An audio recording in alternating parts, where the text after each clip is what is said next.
Welcome to the Your Author Platform podcast with John Friedel. You know how you put a lot of time and energy into writing your books for not nearly enough readers? Yeah, I get it. I'm here to help you change that. If you're trying to accelerate your momentum, connect with your audience more than ever before, and become more profitable in ways that your fans want, today's episode will help you move forward with confidence. Hello, authors. It's great to hang out with you for another Your Author Platform podcast episode I do every few days to help you connect with your audience, improve your book sales, and ultimately change your life and theirs for the better.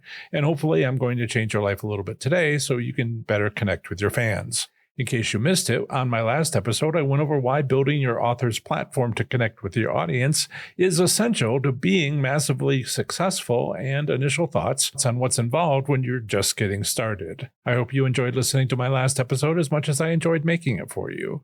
Today's episode number 4 discusses generative AI for authors. If you've ever watched the original Star Trek television series, you know to be wary of artificial intelligence. Spoiler alert. Episodes with them rarely end well for the AI, but generative AI is the type of artificial intelligence writers need to be aware of and perhaps use as an opportunity. What is generative AI? Tesla is creating an AI to self-drive a car. I received U.S. Air Force funding as a jet engine manufacturing engineer to develop a cross-industry flight safety artificial intelligence, and AI products like ChatGPT and others read everything openly accessible online. The latter example is generative AI. A software algorithm lays out a neural network framework, not unlike your brain, which grows as more information is absorbed. The result is a product that generates yet more information, but it does not create more information. Not yet, anyway. That's where the worry lies. For now, generative AI cannot create. It can only mimic what already exists. How well it does this mimicry depends on the quantity of the information provided. In other words, if you have created a large body of literature, then generative AI can produce what seems at first glance to be your writings. And the more massive your body of work, the more accurately generative AI can express itself as you. But you're not Stephen King, are you? If you ask generative AI, write a book like Stephen King, that book will read like that famous author until you notice it doesn't make sense. This nonsensical nature is even more prominent in nonfiction generative AI books. Its content doesn't make logical sense, but by then the harm can already be done by a duped audience member who bought that book and to the original author's reputation. Generative AI is a small fraction of the artificial intelligence landscape. It's not Skynet with hypothetical control of robust military systems bent on taking over the world. It's a writer, and typically a terrible writer at that. Ask ChatGPT to generate a story about whatever you like, then read it. How was it? Terrible. That's how bad it is. It's perfect while also being woefully emotional and dull. But the worry for writers comes when someone asks a generative AI system to write that story in the style of Stephen King from Christine. It's still perfect, but now mimics the writing of that book. Now, that's scary.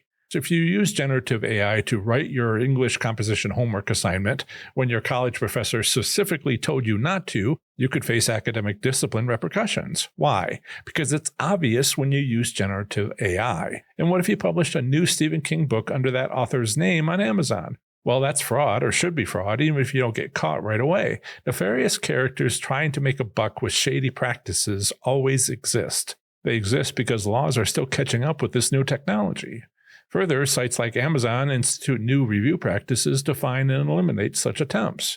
You'll get a terrible answer if you ask generative AI a simple question. So complicate the heck out of your question. The more detailed your question, the better the result. The result will still be terrible, even with excellent grammar. But there's where your opportunity as an author begins. Now, could you fix it?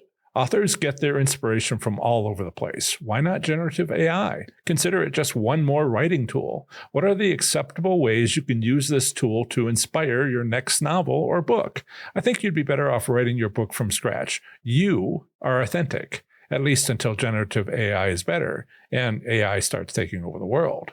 Tons of generative AI services and tools are available to help you succeed. For instance, I've checked my grammar and sentence structure in this podcast episode script with the Grammarly editor. Many other tools exist for website development and more. What we need to remember is that true AI does not yet exist. Maybe it never will. Our AI fears are that it will eventually start to make decisions humans may not like. But for now, only you are inspired. Only you are innovative.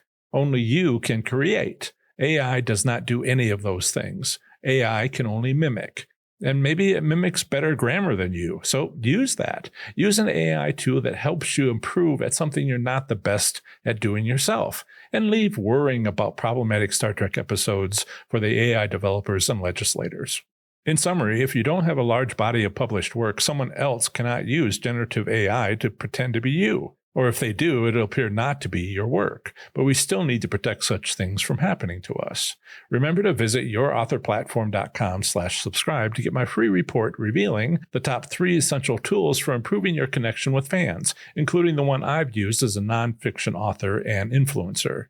The next episode of the Your Author Platform podcast will talk about the 7 different types of trolls that you are likely to encounter and how to defeat them. That's the end of another great episode of the Your Author Platform podcast. Thanks so much for listening. I plan to have the next episode come out very soon for you, where I'll have more amazing content for the show. Until the next episode, connect with fans and grow more popular. Bye.